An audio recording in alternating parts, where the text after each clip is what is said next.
ओम श्री गुरुभ्यो नमः। वेदांत गुरुजी चैनल में आप सभी का स्वागत है। तो आज का जो टॉपिक है वो है अवतार। अवतार या जिसको आप कहते हैं इनकारनेशन या ईश्वर का जन्म, भगवान का जन्म या ईश्वरस बर्थ।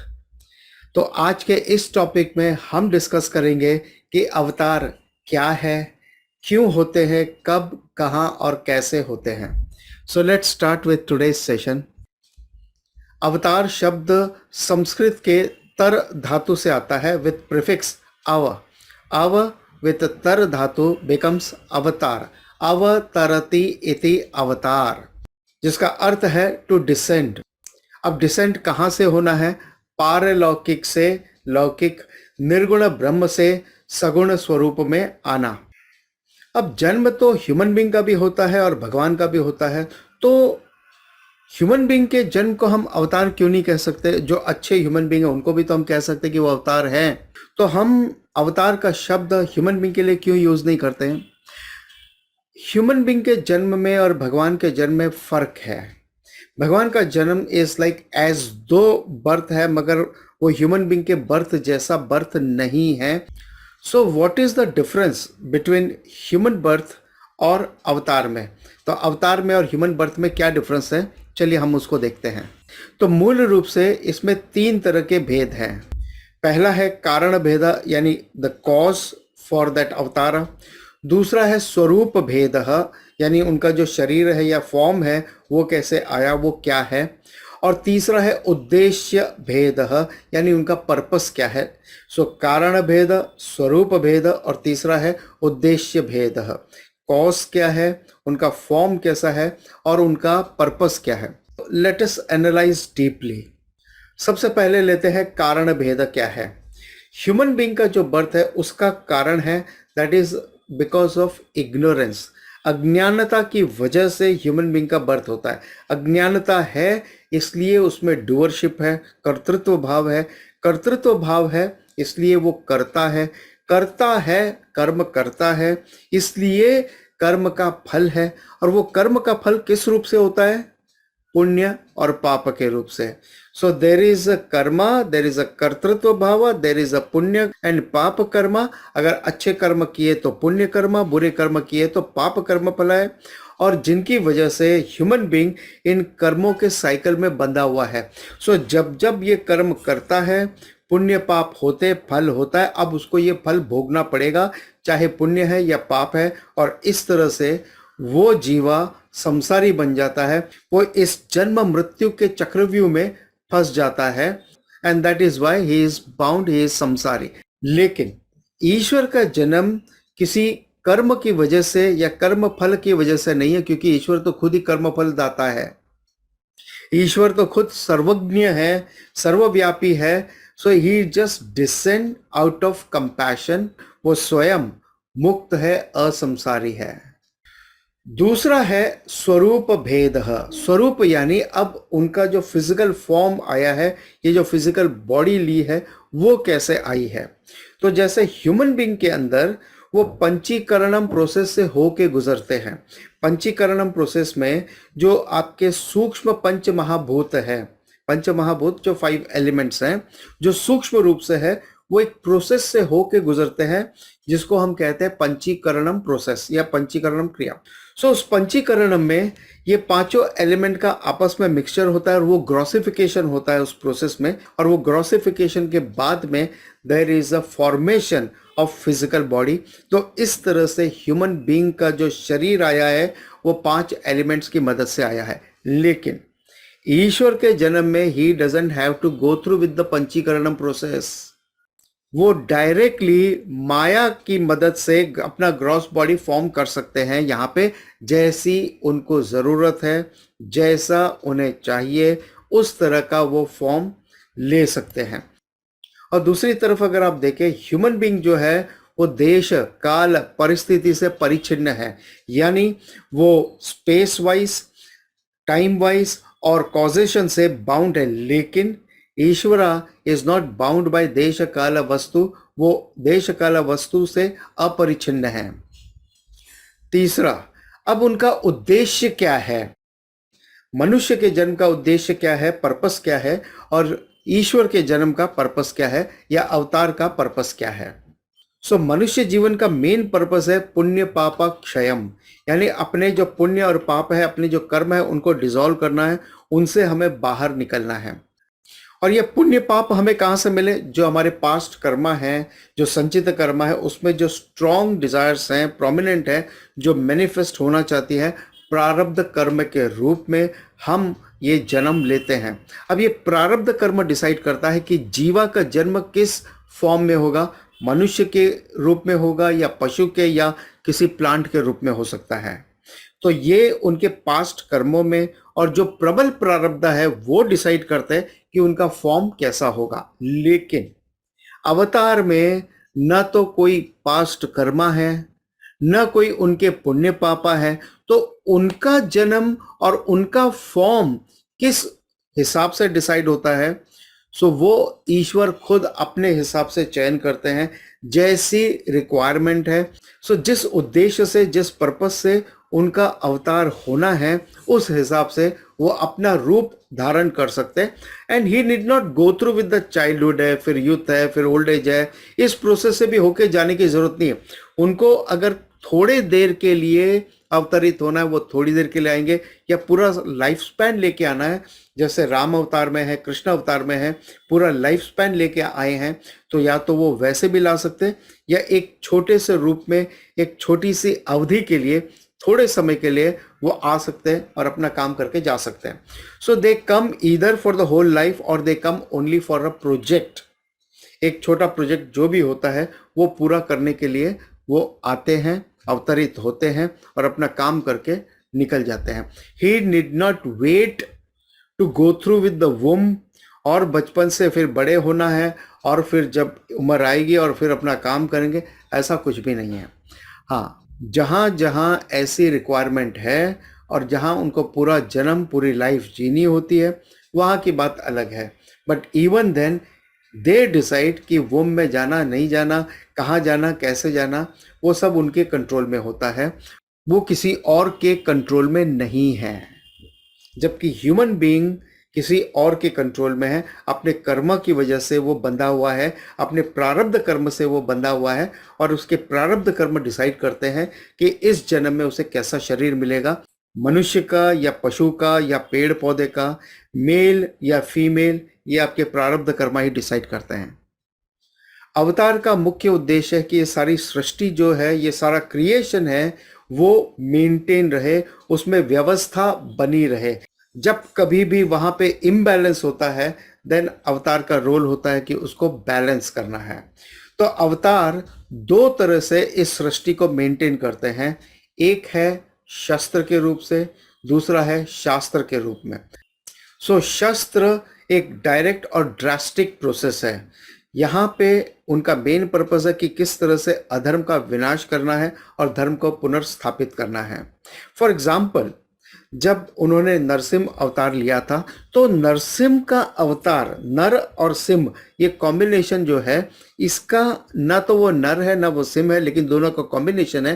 तो ये जो कॉम्बिनेशन है, ये सिचुएशन के ऊपर डिपेंड करती है।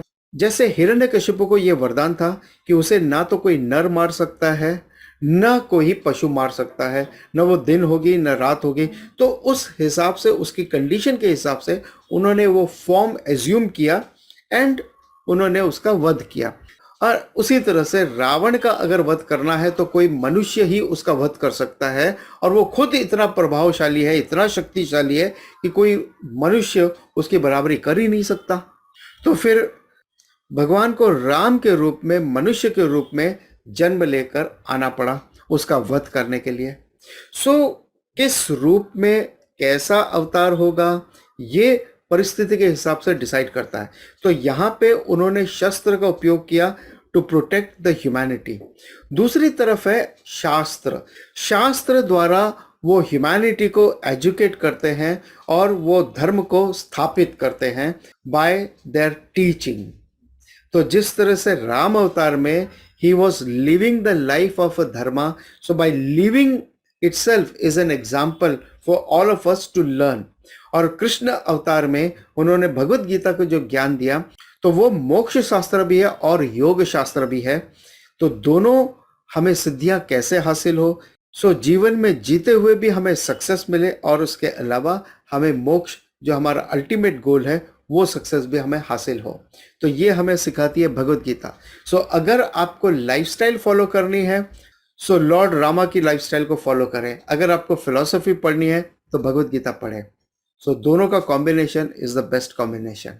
अब भगवान श्री कृष्ण का अवतार क्यों हुआ, उनके जीवन का मेन पर्पस क्या है, तो चौथे अध्याय के 7वें श्लोक में कहते हैं, यदा यदा ही धर्मस्य ग्लानिर्भवति भारत अभ्युत्थानम अधर्मस्य तदात्मानं सृजाम्यहम्। जहां जहां धर्म का पतन होता है और अधर्म का उत्थान होता है, वहां वहां मैं अवतरित होता हूं। सृजाम्यहम्, मैं अपने आप का सृजन करता हूं। I create myself and produce myself to destroy adharma, और धर्म को पुनर्स्थापित करने के लिए। सो धर्म की रक्षा करने के लिए भगवान श्री कृष्ण का जन्म हुआ था। दूसरा वो कहते हैं, परित्राणाय साधुनाम विनाशाय च दुष्कृताम धर्म संस्थापनार्थाय संभवामि युगे युगे। यानी जो साधु है, अगर धर्म की रक्षा करनी है तो धर्मी की रक्षा करनी होगी, और धर्मी यानी यहाँ पे जो साधु संत है उनकी रक्षा करनी होगी, जो धर्म के प्रचारक हैं उनकी रक्षा करनी होगी। सो परित्राणाय साधुनाम यानी साधुओं की रक्षा करने के लिए, उनके उद्धार के लिए। विनाशाय च दुष्कृताम, जो दुष्कर्म करने वाले हैं उनका विनाश करने के लिए। धर्म संस्थापनार्थाय, धर्म की स्थापना करने के लिए, अच्छे से स्टैब्लिश करने के लिए।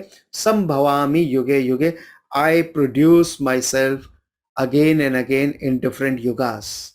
मैं अपने आप को व्यक्त करता हूँ, मैनिफेस्ट करता हूँ, एक्सप्रेस करता हूँ। यहाँ पर मैं यहाँ अवतरित होता हूँ हर युग में, जब जब जहाँ जहाँ जैसी जरूरत है उस युग में मैं अवतरित होता हूँ।